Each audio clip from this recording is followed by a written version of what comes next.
TMC drama party है, हम बोलते थे सर्कस पार्टी है। वही देखिए मुसलमान भाइयों को मैं बोल रहा हूँ, इन चोरों से अपना जिंदगी छुड़ाओ, नहीं तो आप भी बांग्लादेश की हालत में जियोगे।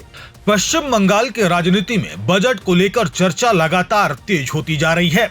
इसी बीच कोलकाता में लायंस क्लब की ओर से आयोजित एक कार्यक्रम में भाजपा के वरिष्ठ नेता दिलीप घोष ने राज्य सरकार के बजट की जमकर सराहना की और तृणमूल कांग्रेस पर निशाना साधा। कार्यक्रम में पश्चिम बंगाल के वित्त मंत्री स्वपन दास गुप्ता भी मौजूद थे।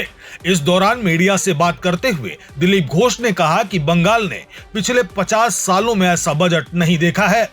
उनके मुताबिक यह बजट केवल सरकारी खर्च का ब्यौरा नहीं, बल्कि राज्य के विकास की नई दिशा तय करने वाला दस्तावेज है।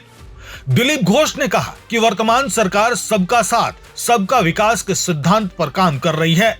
उनका दावा था कि बजट में समाज के हर वर्ग को ध्यान में रखा गया है और राज्य के बुनियादी ढांचे, रोजगार, उद्योग, शिक्षा और प्रशासनिक सुधारों पर विशेष जोर दिया गया है। उन्होंने तृणमूल कांग्रेस के अंदर चल रहे राजनीतिक संकट पर भी टिप्पणी की। दिलीप घोष ने कहा कि जिस पार्टी में लगातार नेतृत्व को लेकर विवाद और अंदरूनी संघर्ष रहा हो, वहां संगठन और जनता दोनों के बीच भरोसे का संकट पैदा होना स्वाभाविक है।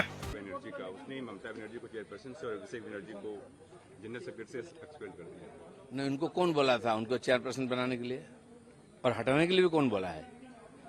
अभी भी ड्रामा चल रहा है। टीएमसी ड्रामा पार्टी है, हम बोलते थे सर्कस पार्टी है। वही देखिए ना, हमारा महान उपदेष्टा किसने बनाया? ममता बनर्जी बोली थी मुझे बनाओ, क्यों बनाया भाई? फिर हटाया क्यों है? ये सब ड्रामा टीएमसी में जमता है, इसलिए ठीक ठाक गया सर। हुआ है क्योंकि मीटिंग बहुत सालों से हुई नहीं थी। नहीं, टीएमसी में जो होता है, जो चेयरमैन उसको छोड़ करके मीटिंग हो रहा है, उसका क्या औचित्य है? उसको रहना चाहिए ना। और फिर आप उसको बनाया भी, उसको हटाया भी, क्या मतलब होता है? आपके लिए महत्व हो सकता है, बंगाल के लोगों के लिए और हमारे लिए कोई महत्व नहीं है इसका।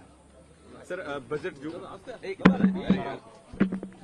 बजट आया उसमें एयरपोर्ट, सी पोर्ट, IIM सब कुछ दिखा, लेकिन टीएमसी कह रही है कि माइनॉरिटी बजट जो है उसको घटा दिया गया। अब वो माइनॉरिटी को लेकर रहे ना, ये सरकार माइनॉरिटी का नहीं है, ये सोसाइटी का है। सबका साथ सबका विकास दिमाग से वो निकाले।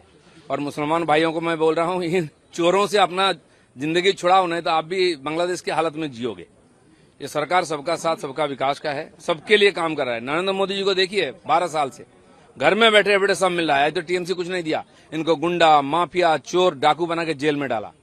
मुसलमानों को सबसे ज्यादा प्रताड़ना टीएमसी किया, सबसे ज्यादा केस टीएमसी दिया, सबसे ज्यादा मुसलमान अभी जेल में है टीएमसी के राज में।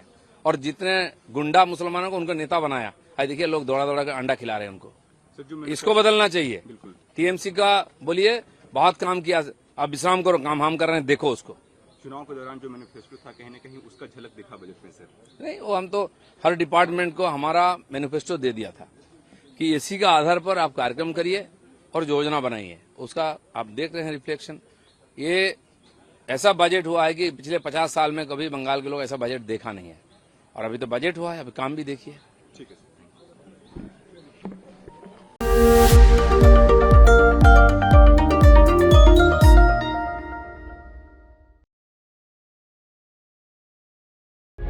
प्रभातखबर.com, विश्वास वही, रफ्तार नहीं।